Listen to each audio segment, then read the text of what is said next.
Vous écoutez Pierre Nantel. On vous parle souvent à Cube de la cohabitation qui se passe juste en face, dans le parc Émilie-Gamelin, qui est comme l'annexe est du quartier des spectacles et qui vraiment fait l'objet de beaucoup d'animations, beaucoup d'efforts, je dirais, d'aménagement urbain, mais toujours dans un problème de cohabitation avec des gens qui sont intoxiqués, qui vivent la misère.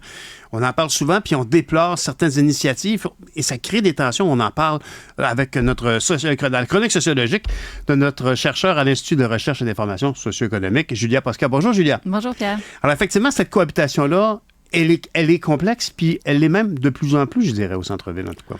Oui, on entend beaucoup de plaintes, si on veut, liées à ce qu'on appelle des incivilités, donc des gens qui crachent par terre, qui ont des, disons, pratiques hygiéniques qui peuvent faire sourciller, là, des gens qui dorment un peu partout dans l'espace public, qui vont crier à tue-tête. Bon, il y a eu des cas d'agression, même on en a beaucoup parlé dans le cas du métro de Montréal, par exemple. On peut l'expliquer en partie par la hausse de l'itinérance, qui est un phénomène qu'on a vu partout au Québec, là. Quand on regarde les dernières données, le dernier dénombrement de personnes vivant en situation d'itinérance, on était en 2022 à 10 000 personnes au Québec, la moitié à peu près à Montréal, un autre 1 000 personnes à Québec, dans la ville de Québec. Mais les hausses les plus fortes, là, entre 2018 et 2022, elles ont eu lieu en Outaouais, 268 % de hausse de l'itinérance visible, dans les Laurentides, 109 % Montérégie, donc en Estrie aussi, une hausse de 51 %. Donc, c'est un peu partout qu'on voit cette hausse-là de l'itinérance. Des phénomènes qui sont liés, dont les incivilités dont on parlait, puis donc cette cohabitation, difficile avec le reste des citoyens. Et donc, en réaction à tout ça, il y a toutes sortes de mesures qui sont prises. Moi, c'est un peu là-dessus que je voulais qu'on discute. C'est super pertinent parce que c'est une problématique que les gens vivent dans leur vie de tous les jours. Je peux dire, moi, je traverse le parc Émilie-Gamelin 2 fois par jour, puis je constate tous les efforts d'aménagement, puis tu peux te dire, peut-être que vu que c'est beau, ça va être moins tentant, ou le monde ordinaire va prendre sa place, puis ça va tasser un peu les miséreux puis c'est un terme très mal choisi, mais c'est quand même un peu ça. C'est comme la cour des miracles là, dans le quartier. Alors, oui, on a une réaction personnelle, mais il y a une réaction politique, administrative à avoir, puis aussi des raisons sociologiques dans ce qui se passe en ce moment. Oui, absolument. Mais c'est bien dit, c'est qu'on a tendance dans l'approche qu'on a de l'itinérance, à vouloir tasser, ne plus les voir, finalement, ces personnes-là. Et en fait, il y a un professeur de l'UQAM, ici, juste à côté, là, Michel Parazelli, qui a étudié beaucoup ce phénomène-là, puis qui nous dit, dans les sociétés comme le Québec, on est des sociétés individualistes, on a l'impression qu'on est individuellement responsable de notre sort. Puis quand on voit des personnes qui ne répondent pas à nos normes de performance, de résilience, qui sont donc en difficulté, puis qui, on considère qu'ils sont responsables et on devient intolérant face à ces personnes-là qui ne réussissent pas à finalement travailler sur eux puis se sortir de la misère.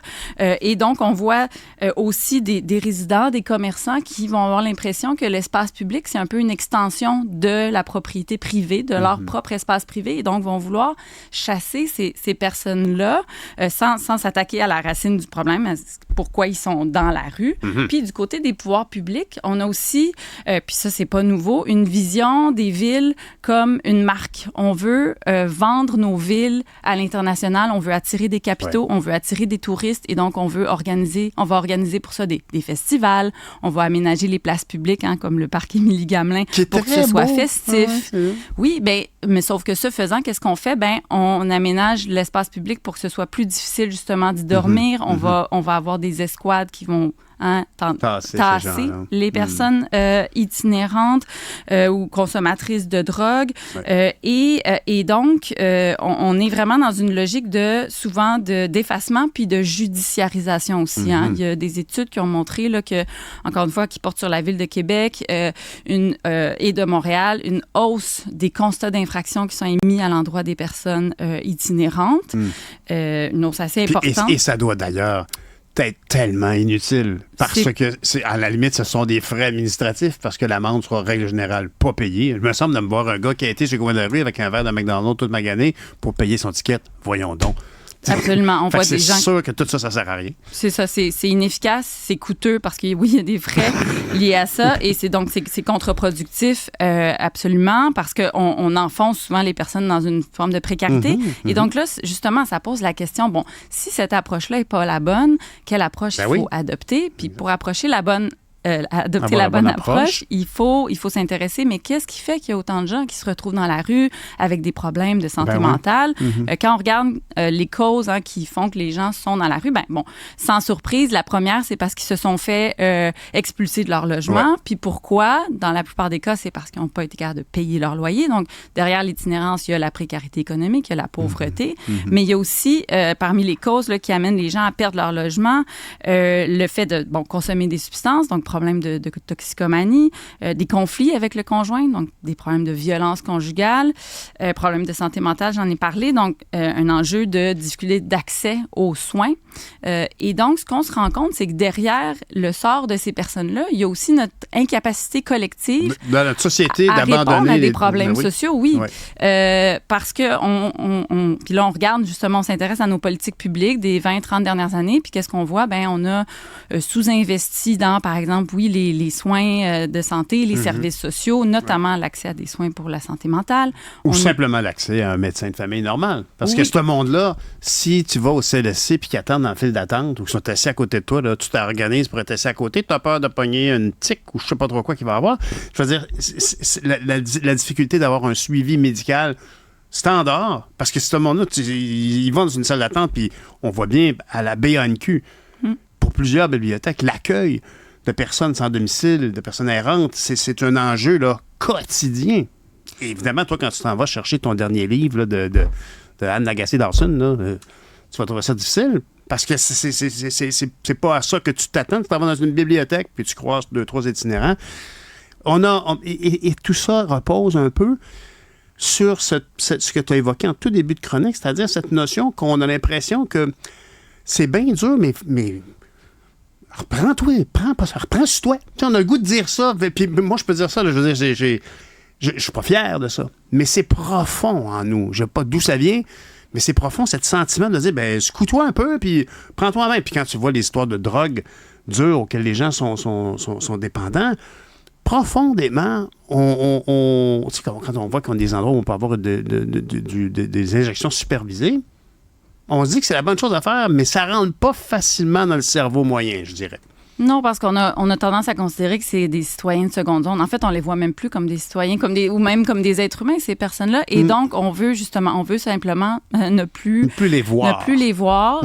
Et ça vient aussi, cette vision-là, c'est-à-dire vient justifier ou légitimer des politiques sociales qui favorisent, en fait, un désinvestissement de l'État social. Donc, par exemple, le fait qu'on ait désinvesti du secteur du logement social, on en avait parlé lors de ma première chronique, ça fait en sorte que, en contexte de hausse des loyers, il y a beaucoup de gens qui ne peuvent plus se permettre même d'avoir un toit sur leur tête.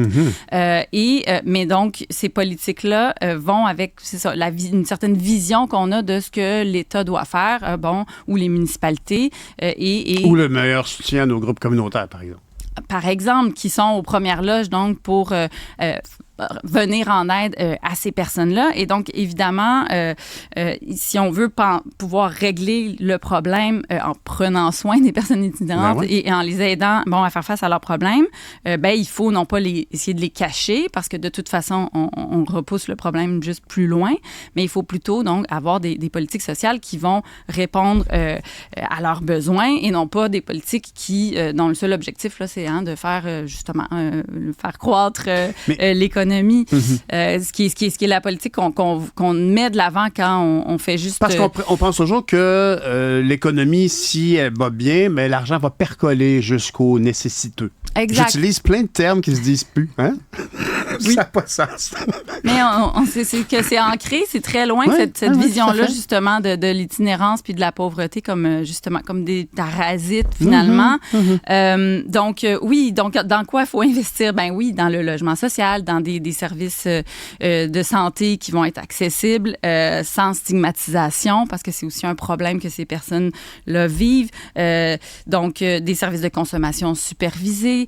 C'est de s'attaquer, donc, à ce qui fait qu'une personne se retrouve à la rue et y reste parce qu'elle est incapable, finalement, de surmonter ses problèmes. C'est aussi, donc, de cesser de voir les services policiers comme une solution aux problèmes d'itinérance, cesser de démanteler les campements. Hein. Là, mais Julia, c'est peut-être pas ton champ d'expertise habituel, mais est-ce que vous pensez que les drogues dures nouvelles font un impact important de l'ordre de 5 ou de 20 sur la situation actuelle? On parlait des drogues, tu sais, du côté de East Vancouver, puis tranquillement, ça s'en vient vers chez nous, le fentanyl et autres cochonneries.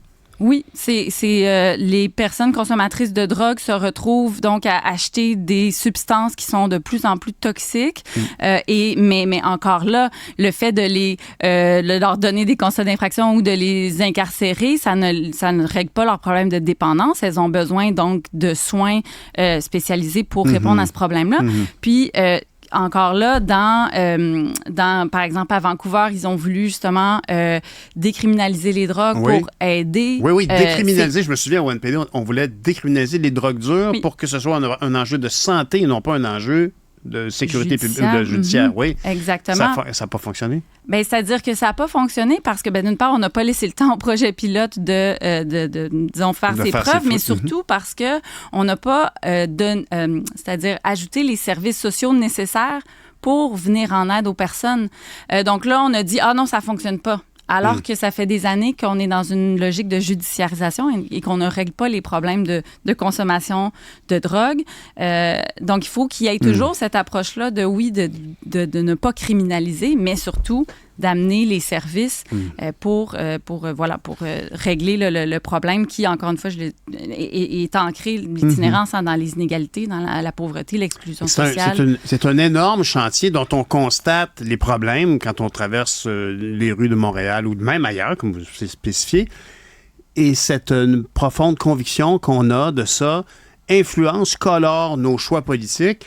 Ultimement, j'écoutais hier l'excellente série Cérébrum qui vient d'être mise en ligne où on voit un enjeu d'itinérance lié à une série de chutes sociologiques, là, divorce, expulsion de logement. Et je pense aussi à Gérard que je leur lance des fleurs, mais Netflix a pris une production québécoise qui a fait une différence, M'entends-tu, de Florence Lompré. Ça permet de mieux comprendre ces gens-là qu'on regarde avec un drôle d'œil. Qu'est-ce qui se passe avec ce monde-là? Mais comme toute la boucle, le cercle infernal, de mieux le comprendre. Puis après ça, qu'est-ce qui reste? C'est demander à nos politiciens d'arriver avec des solutions constructives? Oui, bien, quand on parle de problèmes systémiques, c'est ça. C'est des problèmes qui sont donc ancrés dans qui ont plusieurs causes et l'itinérance, c'en est un. Puis d'ailleurs, il y a c'est-à-dire, c'est un problème qui touche beaucoup de gens. Hein? En 2021, là, c'est plus de 1 Canadien sur 10 qui a déclaré avoir déjà été en situation d'itinérance. C'est immense! Immense! Donc, des personnes pauvres sont pas à l'abri de tomber en itinérance, même malgré tous les efforts qu'ils peuvent faire. Évidemment, il y a des personnes qui sont plus à risque que d'autres. Par exemple, les personnes autochtones qui sont surreprésentées dans ces populations-là parce que, notamment, elles sont victimes de discrimination en tout genre. Ou elles viennent à Montréal pour une raison médicale et choisissent d'y rester parce qu'elles trouvent que c'est toxique dans leur famille ou dans leur communauté. Alors, c'est des énormes causes. Exact, mais qui demandent donc des solutions un peu plus complexes que de simplement dire on va donner une étiquette et on va repousser le problème dans un autre quartier. Et donc, ça demande une vision finalement qui est ancrée dans la solidarité sociale, puis aussi qui va inclure les personnes itinérantes dans les solutions. Parce que là, je le disais, on les voit même pas comme des citoyens, alors que il faudrait peut-être les écouter un petit peu plus pour voir quels sont leurs besoins, plutôt là, que de les infantiliser ou les criminaliser carrément, parce que c'est contre-productif. Ce n'est pas une solution qui fonctionne à long terme. Bien, Je vous remercie pour toutes ces pistes que vous éclairez. Julia, je vous souhaite de belles vacances parce que Merci vous aussi, vous avez beaucoup. droit à des vacances comme tout le monde. Et puis j'invite encore une fois les gens à écrire à leurs députés à Québec, à Ottawa, pour parler de ces enjeux-là et dire que ça vous préoccupe et vous voudriez que ça se règle. Merci, Mme Pascal. Merci, on se Bonne revoit journée. dans